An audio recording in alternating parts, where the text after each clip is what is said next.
Hello नमस्कार साथियों, आप सभी का स्वागत है सुपर हिंदी क्लासेस में। साथियों, आज जो हम पढ़ेंगे, आज हम पढ़ेंगे संज्ञा। आज क्या पढ़ेंगे? आज हम पढ़ेंगे संज्ञा। ठीक है। इससे पहले हमारी क्लास जो 3-4 दिन नहीं आई, इस पे भी हम बात करेंगे। और इसके पहले जो क्या क्या हम लोग पढ़े हैं उस पर भी चर्चा करेंगे कि इससे पहले हम लोग क्या क्या पढ़ चुके हैं।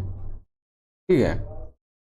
लेकिन इतना दिन क्लास जो नहीं आया, इस पे पहले चर्चा कर लेते हैं। तो जैसा कि आप सभी को मालूम है कि नरेंद्र सर की शादी थी, जो आपको हिस्ट्री पढ़ाते हैं। तो उन्हीं की शादी की वजह से सर आप सबको हिस्ट्री क्लास नहीं ले पा रहे हैं, और शिवा सर भी नहीं आ पा रहे हैं अभी। तो 2-4 दिन की और आप सभी को समय लग सकता है सर को आने में। लेकिन जैसे सर आ जाएंगे वैसे ही आप सबका क्लास फिर से वैसे ही डेली के डेली कंटिन्यू क्लास स्टार्ट हो जाएंगे, और क्लास फिर स्टार्ट रहेगी आपके एग्जाम तक। ठीक। लेकिन इससे पहले, संज्ञा पढ़ने से पहले हम सब क्या क्या पढ़ चुके हैं, पहले इस पे भी एक नज़र डाल लेते हैं। इससे पहले सबसे पहले हम लोग क्या पढ़े थे? सबसे पहले हम लोग पढ़े थे हिंदी हिंदी के मुख्य तथ्य पढ़े थे। हिंदी के मुख्य तथ्य पढ़े थे। उसके बाद हम लोग टेस्ट किए थे। ठीक। पहले हम लोग हिंदी के मुख्य तथ्य पढ़े थे, उसके बाद हम लोग टेस्ट किए थे। उसके बाद दूसरे नंबर पे जो हम लोग पढ़े थे, दूसरे नंबर पे हम लोग पढ़े थे वर्णमाला। क्या पढ़े थे? वर्णमाला दूसरे नंबर पे पढ़े थे। उसके बाद भी हम लोगों ने टेस्ट किया था।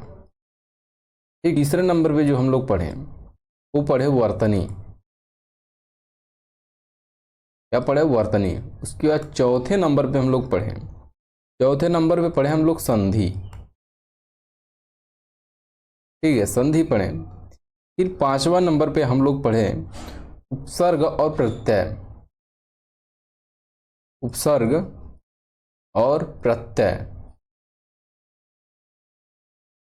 उपसर्ग और प्रत्यय हम लोग पढ़े।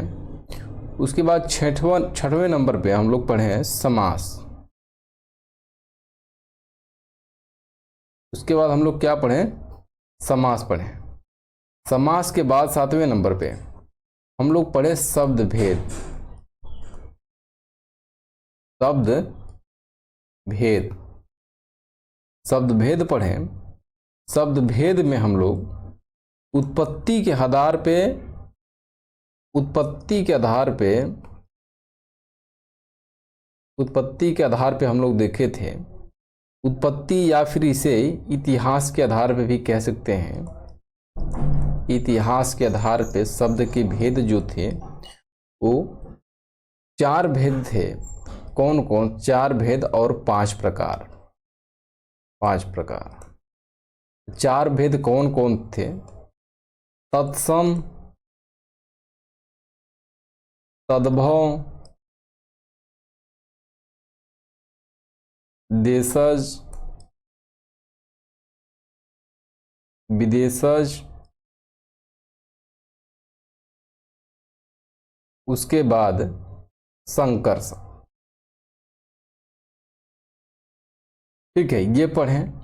उसके बाद हम लोग व्युत्पत्ति के आधार पे, व्युत्पत्ति के आधार पे शब्द के भेद पढ़े हम लोग। व्युत्पत्ति के आधार पे जो शब्द के भेद होते हैं वो 3 होते हैं।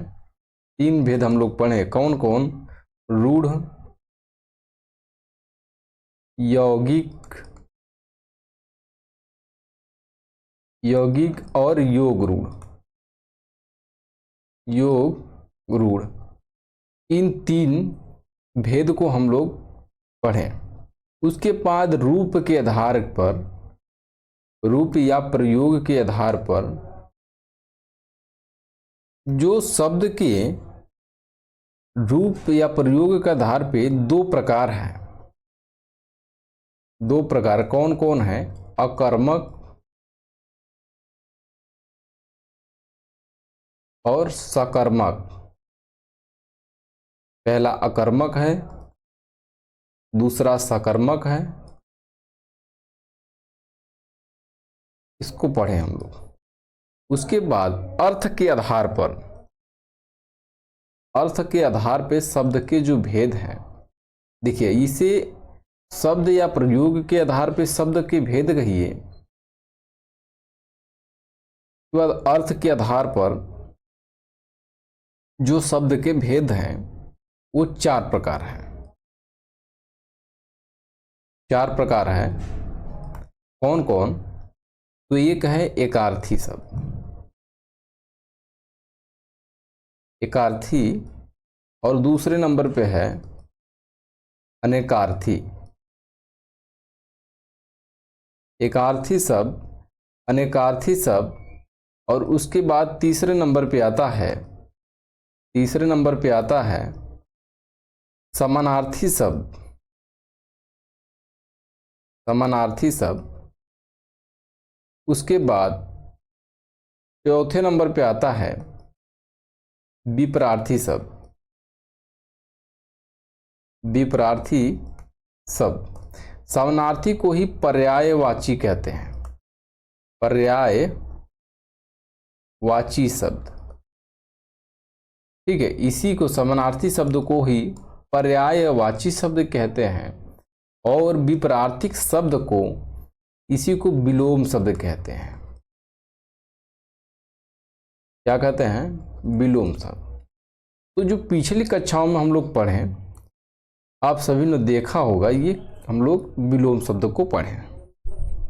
ठीक, तो आज जो हम लोग पढ़ेंगे वो संज्ञा शब्द पढ़ेंगे। संज्ञा। ठीक है, संज्ञा पढ़ेंगे। संज्ञा पढ़ने से पहले व्युत्पत्ति के आधार पर संज्ञा के भेद पूछे, या फिर व्युत्पत्ति के आधार पे शब्द के भेद पूछे, तो वो तीन हैं। कौन कौन? रूढ़, यौगिक और योग रूढ़। ठीक है, लेकिन संज्ञा के भेद की बात की जाए कि संज्ञा के भेद कितने होते हैं, तो संज्ञा के भेद जो होते हैं वो तीन होते हैं। कौन कौन होते हैं? इससे पहले तो संज्ञा का जो शाब्दिक अर्थ होता है, संज्ञा का जो शाब्दिक अर्थ होता है, संज्ञा का जो मतलब होता है वो नाम होता है। इसको लिख लेते हैं। संज्ञा, संज्ञा का शाब्दिक अर्थ, शाब्दिक अर्थ नाम होता है।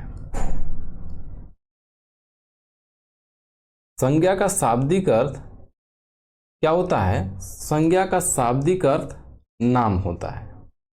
ठीक, और नाम कौन से नाम? जैसे किसी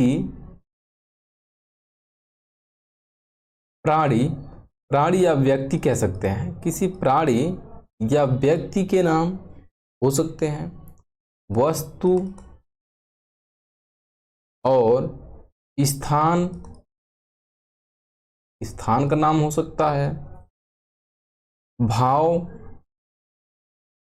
गुण दोष, गुण दोष आदि का नाम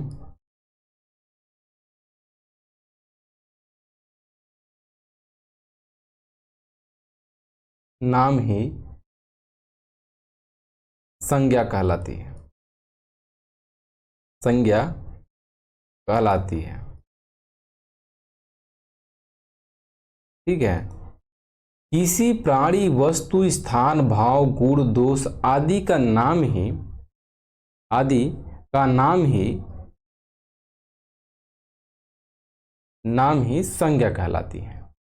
ठीक है, प्राणी जैसे अगर प्राणी की अगर बात की जाए तो प्राणी जैसे कौन होगा, जैसे प्राणी में हम बात कर लिए राम का, ठीक है, राम, श्याम, मोहन, इस प्रकार से कोई भी नाम ले लिए। वस्तु का जैसे लकड़ी,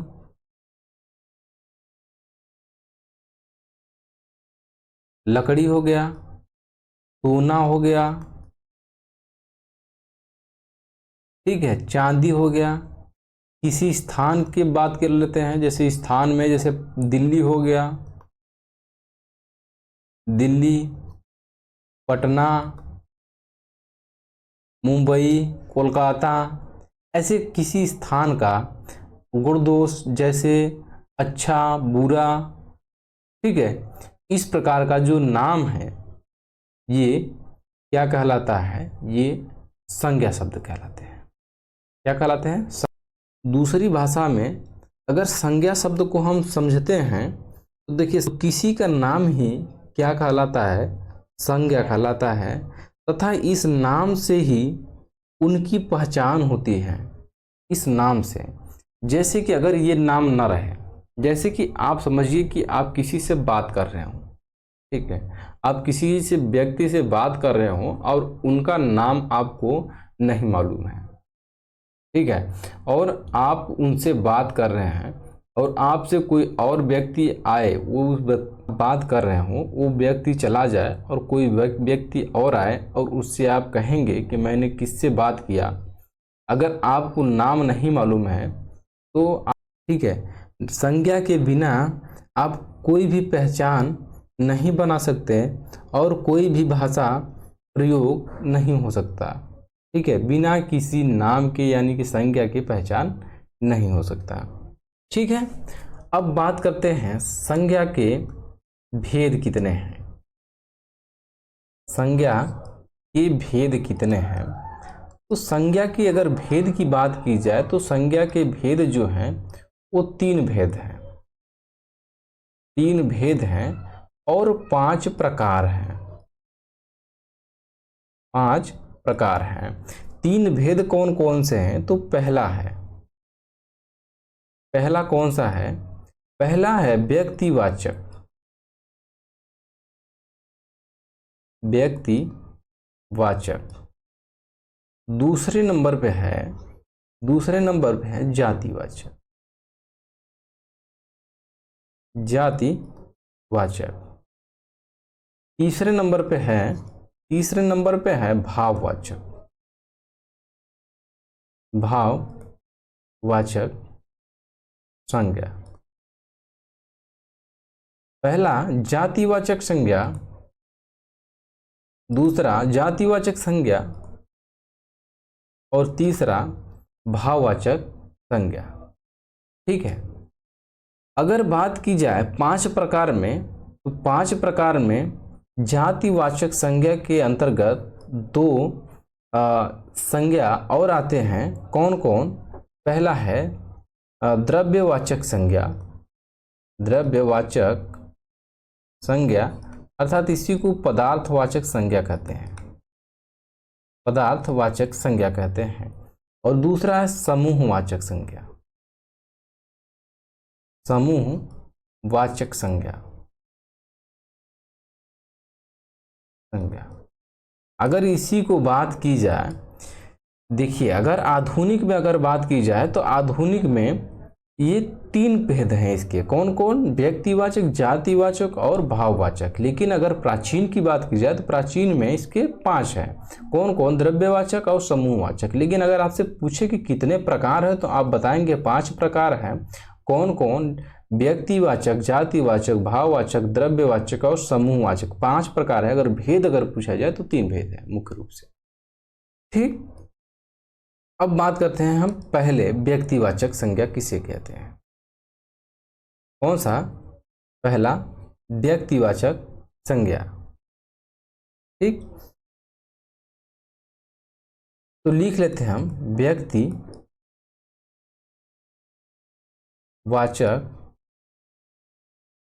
संज्ञा। व्यक्तिवाचक संज्ञा कहते किसको हैं? व्यक्तिवाचक संज्ञा कहते किसको हैं?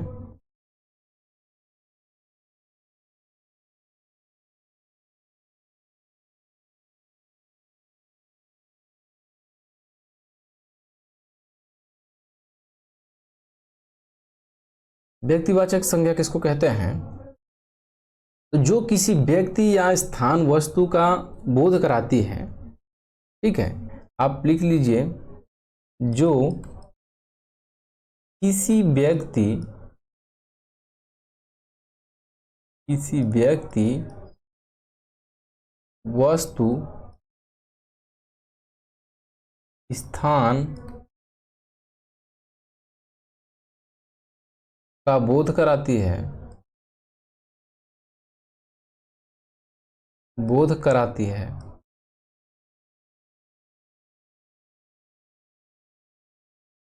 उसे व्यक्तिवाचक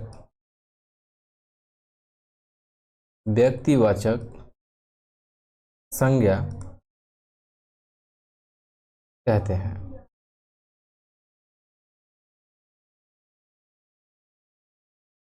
ठीक है, अब देखिए, जैसे मैं किसी व्यक्ति मतलब किसी पर्सनल व्यक्ति को बोध कराए। ठीक है, जैसे कि आप राम कहिए, राम बताइए, राम किसी व्यक्ति का नाम है, किसी विशेष की बात कीजिए, राम, श्याम, विनोद, ये किसी एक व्यक्ति को संबोधित कर रहा है। ठीक है, जैसे कि पटना ले लिया जाए,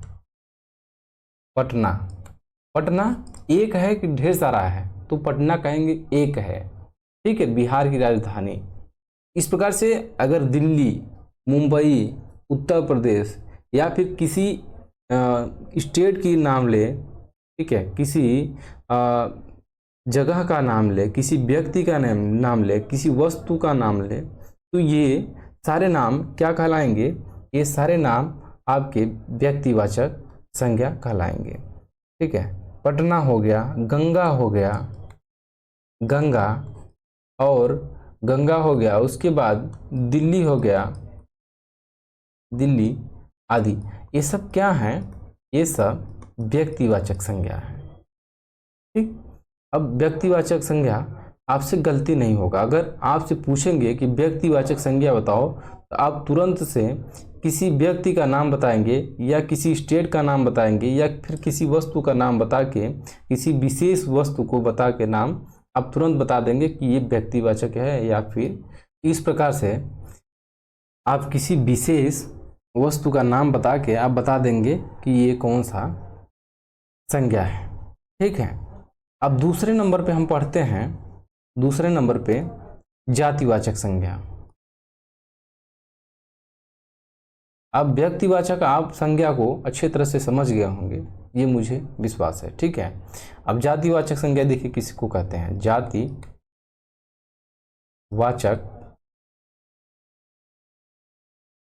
संज्ञा। जातिवाचक संज्ञा किसको कहते हैं? ठीक है, तो देखिए, संज्ञा, जो संज्ञा एक ही प्रकार के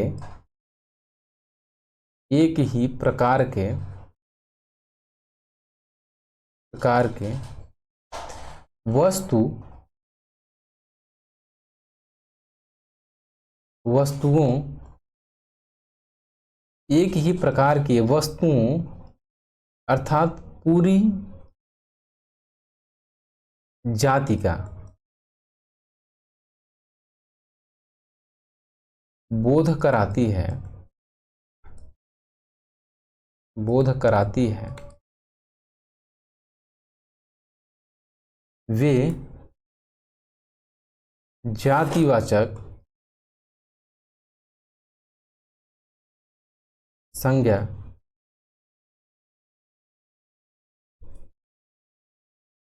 कहलाती है।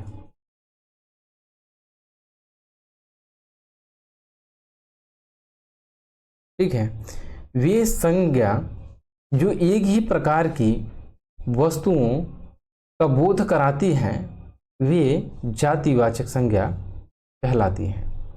ठीक है, जैसे उदाहरण देखिए,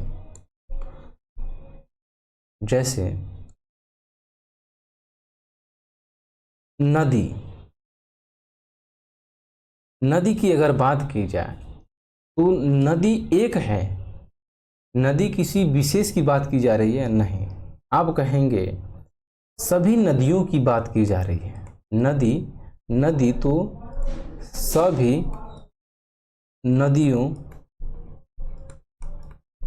का बोध कराती है, बोध कराती है। अर्थात नदी क्या है, नदी एक जातिवाचक संज्ञा है, पूरी जातियों का बोध करा रही है। मतलब एक नदी का नहीं, नदी का नाम तो बहुत सारी नदियां हैं, नदी का अगर नाम ले लेगा तो व्यक्तिवाचक संज्ञा हो जाएगा, लेकिन नदी का यहाँ पे नाम नहीं ले रहा है, केवल कह रहा है नदी। तो नदी तो बहुत सारी नदियां हैं, तो इस प्रकार से अगर नदी के लिए लिया तो पूरी नदियों की बात की जा रही है, अर्थात पूरी जातियों का बोध करा रहा है। ऐसे ही है पर्वत, अगर पर्वत की बात की जाए, पर्वत, तो पर्वत क्या है, पर्वत एक जातिवाचक संज्ञा है, अर्थात पर्वत किसी एक पर्वत की बात नहीं की जा रही, किसी एक पर्वत का नाम नहीं ले रहा है। ठीक है, जैसे सतपुड़ा पर्वत है, अरावली पर्वत है, ऐसे अगर नाम ले ले तो वो व्यक्तिवाचक हो जाएगा। लेकिन यहाँ पे किसी पर्वत का नाम न लेकर पर्वत यानी कि पूरी पर्वत की बात कर रहा है, यानी कि पूरी जातियों का बोध करा रहा है, अर्थात यह जातिवाचक संज्ञा है। पर्वत हो गया, लड़की हो गया, लड़की, लड़की हो गया, लड़का हो गया, लड़की, लड़का आदि, ये सब शब्द जो हैं जो पूरी जातियों का बोध कराते हैं, ये क्या कहलाते हैं, ये जातिवाचक संज्ञा कहलाते हैं। अर्थात किसी एक लड़की की बात नहीं की जा रही, किसी लड़के की बात नहीं की जा रही, किसी मानव की अगर बात की जाती, किसी एक मानव की बात की नहीं की जा रही है। ठीक है, अगर गाय की बात की जाए तो गाय जैसे हो गया, आप गाय भी लिख लीजिए, गाय, तो ये एक गाय की बात नहीं कर रहा है, ये पूरी गायों की बात कर रहा है, अर्थात पूरी जातियों का बोध करा रहा है। तो इस प्रकार के संज्ञा जो होते हैं वो क्या कहलाते हैं, तो वो जातिवाचक संज्ञा कहलाते हैं। ठीक, अगला तीसरे नंबर पे हम पढ़ते हैं भाववाचक, भाववाचक संज्ञा।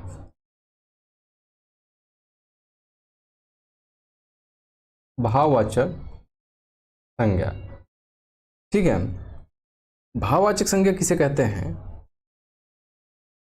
किसी भाव गुण दशा, किसी भाव गुण दशा का ज्ञान, किसी भाव गुण दशा का ज्ञान कराने वाले शब्द, कराने वाले शब्द, वाले शब्द क्या कहलाते हैं, भाववाचक संज्ञा, भाववाचक संज्ञा, संज्ञा कहलाते हैं।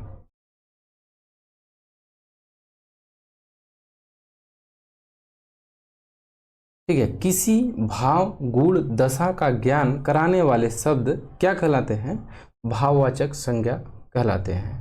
ठीक है, जिसे हम महसूस कर सकते हैं, ये महसूस किया जा सकता है, लेकिन यह दृश्यमान नहीं होता है, इसे आप देख नहीं सकते, किसको, भाववाचक संज्ञा को।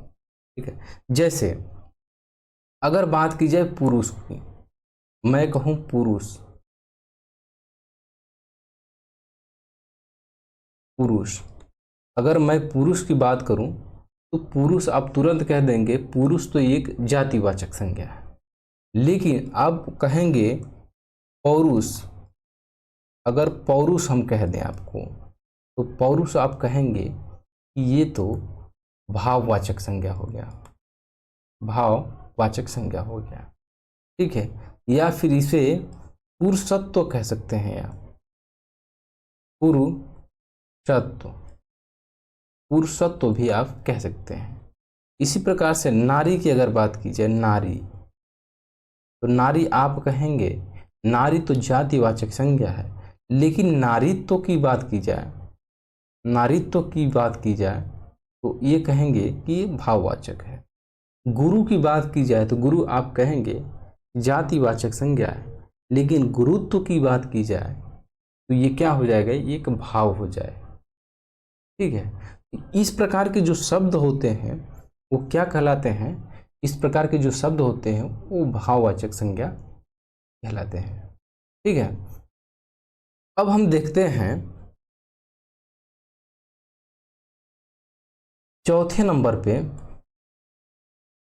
कौन सा, द्रव्यवाचक संज्ञा, द्रव्यवाचक संज्ञा।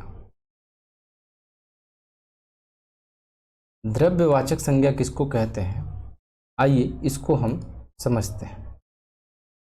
जिन शब्द से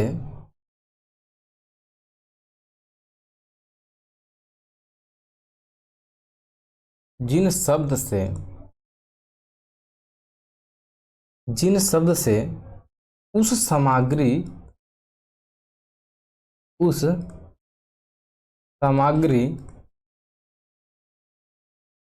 या पदार्थ का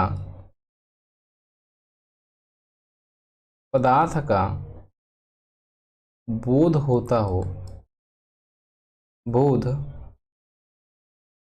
है,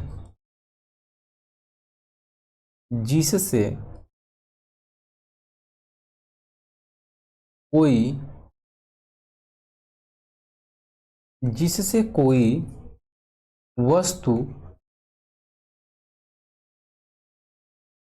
बनी हो, वह शब्द ठोस भी हो सकती है, ठोस पदार्थ हो सकता है, वह द्रव पदार्थ हो सकता है, द्रव पदार्थ हो सकता है, वह गैसी पदार्थ भी हो सकता है, गैस पदार्थ भी हो सकता है। तो उसमें जैसे सोना, चांदी,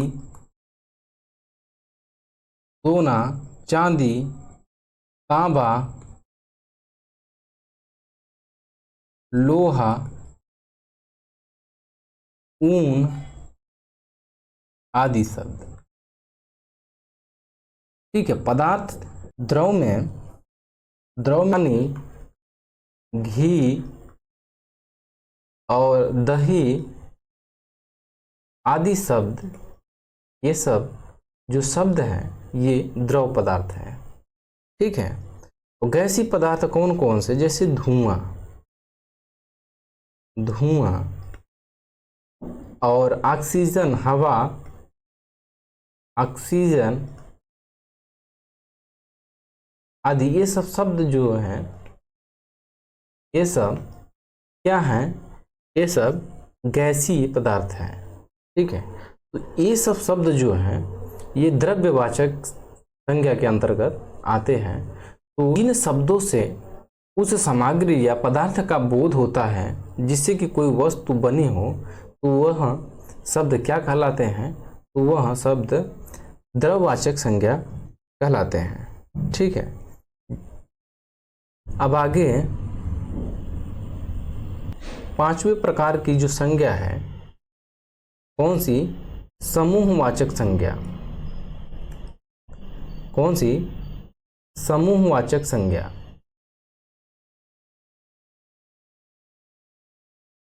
समूहवाचक संज्ञा पांचवी प्रकार की जो संज्ञा है समूहवाचक संज्ञा, इसको हम देखते हैं। समूहवाचक संज्ञा किसे कहते हैं, जो शब्द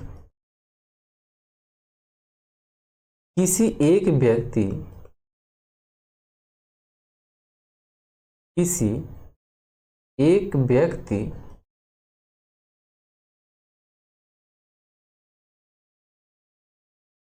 का वाचक न होकर, वाचक मतलब पहचान,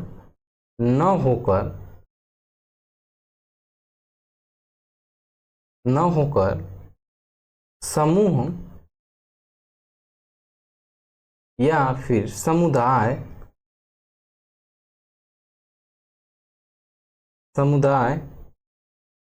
के वाचक हैं आदि शब्द जो कहलाते हैं वह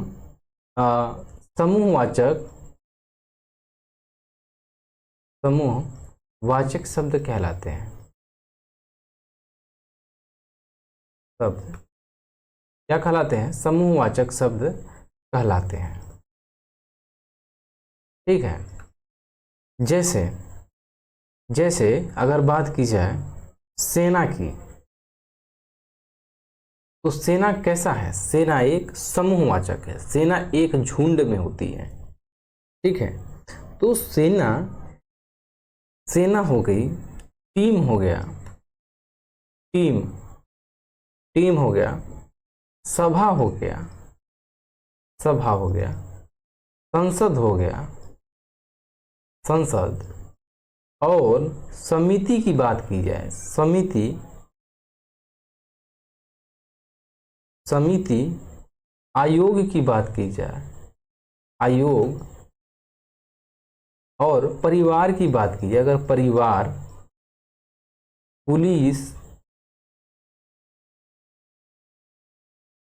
पुलिस और अधिकारी,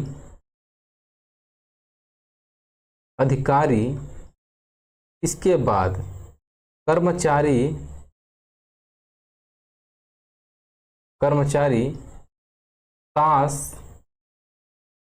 ताश हो गया, और टी सेट हो गया, ऑर्केस्ट्रा हो गया। ये सब शब्द जो हैं, आदि शब्द, ये सब शब्द क्या कहलाते हैं? ये सब शब्द समूहवाचक संज्ञा कहलाती हैं। ठीक है। लेकिन नोट करके एक बात को आप सभी को ध्यान देना होगा, नोट करके आप लिख लेंगे। किस बात को आप सभी को ध्यान देना होगा कि यह जो शब्द है इसे एक वचन में होना चाहिए, बहुवचन में नहीं होना चाहिए। एक वचन में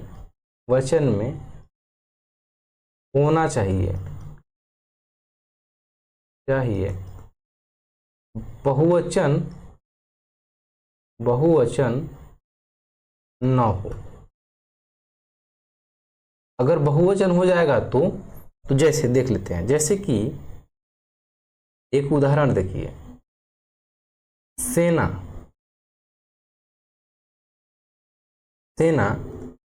युद्ध के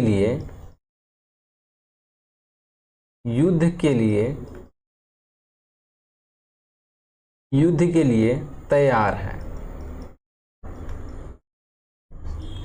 सेना युद्ध के लिए तैयार है। ठीक है। तो यहां पे जो सेना है ये एक वचन में है। क्या है? एक वचन में प्रयोग हुआ है। इसलिए यह क्या कहलाएगा? कौन सा संज्ञा कहलाएगा? तो यह समूहवाचक संज्ञा कहलाएगा। लेकिन अगर बात की जाए सेनाओं में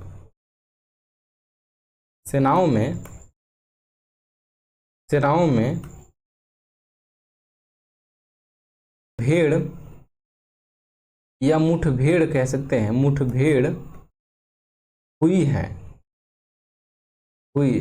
या फिर इसे आप कहिए सेनाओं में मुठभेड़ हुई, ठीक है। तो सेनाओं में मुठभेड़ हुई तो सेना की एक, देखिए यहाँ पे एक वचन में सेना न रहकर बहुवचन में हो गया सेनाओं में। अब एक सेना नहीं है वहाँ पे, सेनाओं यानी कि बहुत सारी सेनाओं हो गई। तो सेनाओं होने के कारण यह क्या हुआ कि यहाँ पे जातिवाचक संज्ञा हो गया। अब यहाँ पे आप क्या कहेंगे, यहाँ पे आप समूहवाचक संज्ञा न कह के, ठीक है, समूहवाचक संज्ञा न कह के आप यहाँ पे क्या कहेंगे, जातिवाचक संज्ञा है। कौन सा संज्ञा है, जातिवाचक संज्ञा है। ठीक है, क्योंकि यहाँ पे सेना एक वचन में न होकर बहुवचन में होने के कारण यहाँ पे समूहवाचक संज्ञा न होके यह जातिवाचक संज्ञा में बदल गए। ठीक है, इसी प्रकार से द्रव्यवाचक में भी आपको ध्यान देना पड़ेगा। ठीक है, द्रव्यवाचक में,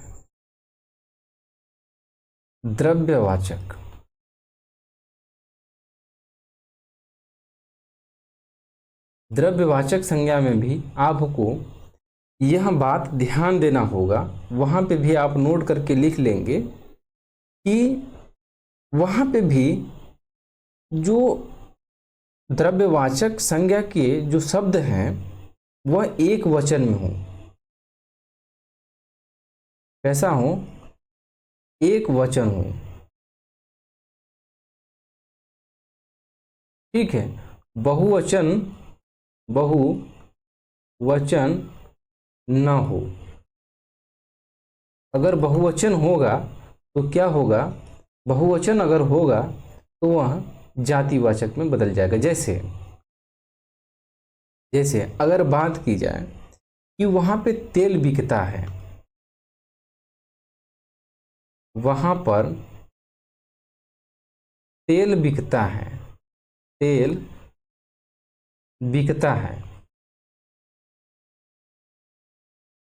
ठीक है, तेल जो है यहाँ पे एक वचन में आया है, एक वचन में प्रयोग हुआ है। तो यहाँ पे कौन सा संज्ञा होगा, तो आप तुरंत कह देंगे कि यहाँ पे द्रव्यवाचक संज्ञा है। कौन सा, द्रव्यवाचक संज्ञा है। लेकिन अगर बात की जाए कि वहाँ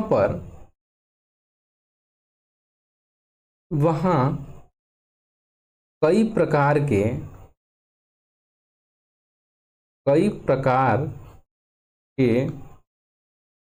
तेल बिकता